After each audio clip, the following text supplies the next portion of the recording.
guys, in this month's top 5, I'm going to be sharing with you my favorites, most ridiculously long books.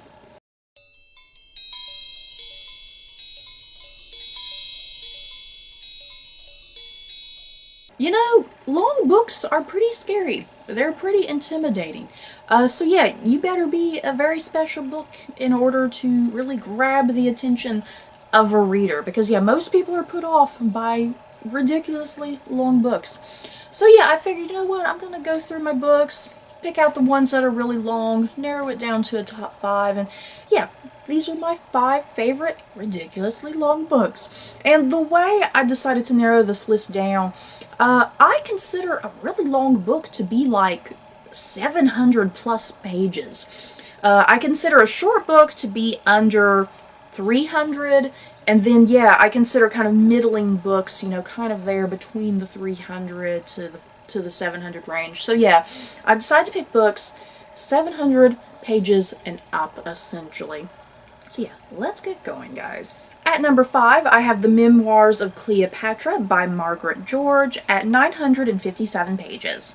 This is definitely a beast, and it's very heavy, too. To make matters worse, not only is this a long book to begin with, but yet it has very thick pages. I do prefer, if it's a long book, I do prefer to have thinner pages. That way it's easier to handle. So yeah, this is a very difficult book to hold and handle because of the thicker pages and, you know, plus the larger page counts to begin with.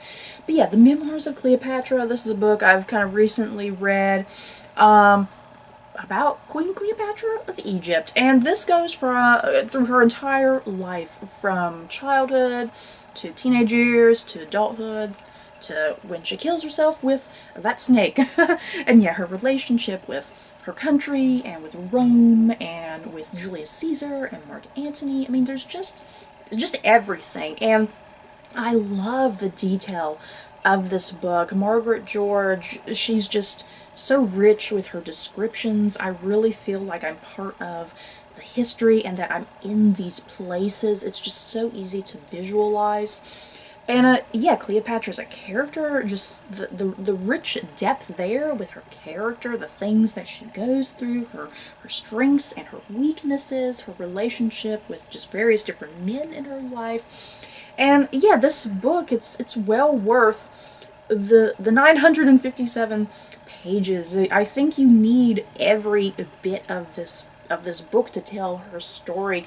I can't imagine this book being any shorter. It almost seems impossible. I can't imagine telling her life in like 300 pages, you know what I mean? It's like you needed all of this to tell her story.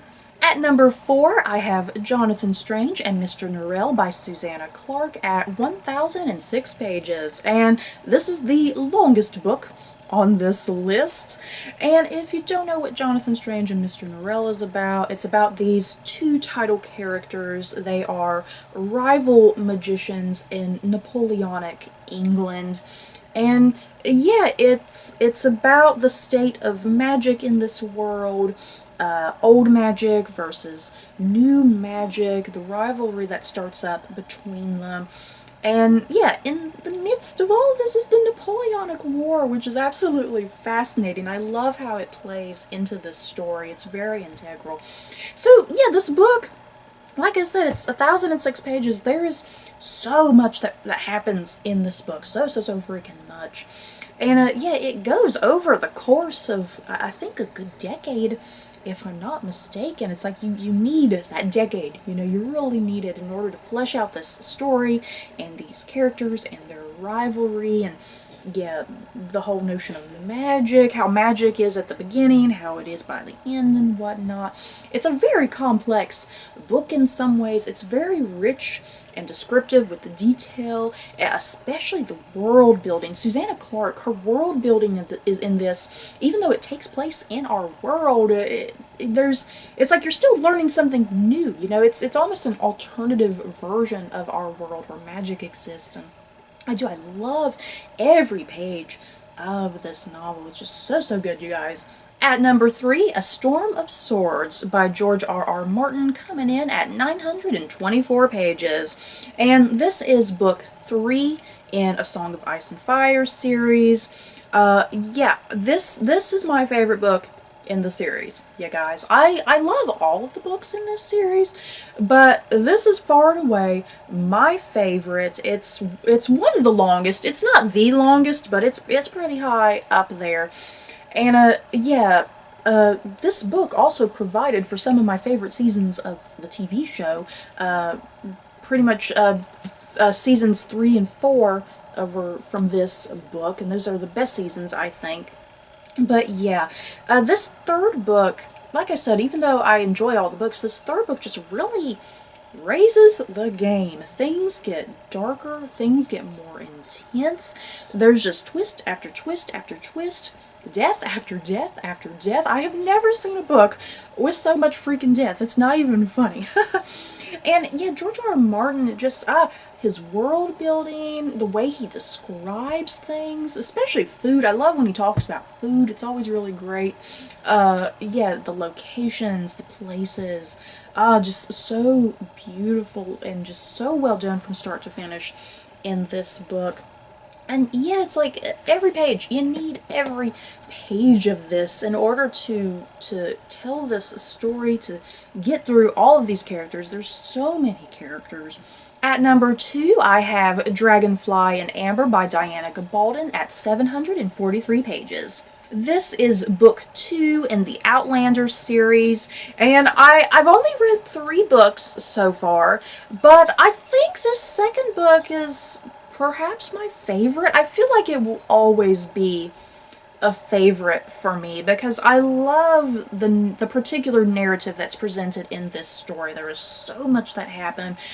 We revisit Jamie and Claire, their relationship with each other, and yeah, they start off in Scotland, but then they move to France for a large chunk of this novel. I love the Paris sections of this book. And then yeah, they eventually kind of go back to Scotland halfway through the book because they have to stop the Battle of Culloden from happening because Claire knows the future. She knows what's happening. She's determined to stop this battle where a lot of Scottish are gonna die and this and that. So yeah, Jamie and Claire, they think they could stop the future, and that's kind of the question that you get in this novel. Will they be able to stop the future? Will they be able to change it in a different direction? So yeah, I love this book. I love the story. I love the vast amount of characters. Once again, Diana Gabaldon, just such a rich descriptive writer. I love everything that goes on. And at number 1, I have The Bronze Horseman by Paulina Simons at 810 pages. Whew, oh boy, you guys. This list, like I said, this list was difficult because I wasn't really quite sure what to put at number 1 because any of these books could have been at number 1, to be quite honest, but I ultimately decided to go with The Bronze Horseman as my favorite ridiculously long book, because by the time you finish this book, it's like, I want more. Is that it? I want more. You can't just end it. I need more and more and more. So yeah, fortunately there were 2 more books in this series to give me more. But yeah, The Bronze Horseman, if you don't know what it's about, it takes place in Leningrad, Russia, when the Nazis come, and there's the siege of Leningrad essentially, and that lasts for like a couple years, I believe. And yeah, it follows this young girl named Tatiana who's kind of in the midst of this whole thing, and yeah, she runs into this soldier named Alexander, and that's the bulk of what this story is about. It's about their relationship during this really tumultuous time in history, and their struggles during this war, their struggles with their family, their struggles with themselves. They just want to have this relationship with each other, but yeah, the war is making it damn near impossible. And yeah, there's so much, you guys, so much that happens in this book. It's just, it's all over the place, just traveling every which way. And yeah, I love every second of it. I love these characters. I've said this before, Tatiana and Alexander, they're perhaps one of my favorite book couples ever. And plus, this book, I think you definitely need this book to be a lengthy book because Paulina Simons, like all of these other writers on this list, her descriptions are very rich and beautiful, and yeah, especially here with the Siege of Leningrad, you really need to feel how raw it is. You really need to feel how gritty and dirty and yeah, emotional, because this book is it's emotional. You are a wreck by the time this book ends. You're just an emotional wreck. You feel like you have like bricks on your chest the entire damn time. So yeah, you need this book to be lengthy in order to convey these really powerful emotions. So that way you end this book just feeling a certain way, you know? But yeah, The Bronze Horseman, you guys, I highly recommend it. So that's it for this top 5. You guys, in the comments below, what are some of your favorite ridiculously long books? Like I said, I had to leave out quite a number on my list because there were a couple I wanted to include, but I kind of left them off. But yeah, you guys, what long books do you love and enjoy, and you sit and find yourself going, man, I want more. So don't forget to like, comment, and subscribe, and if you like this video, you may like these other videos. Bye guys.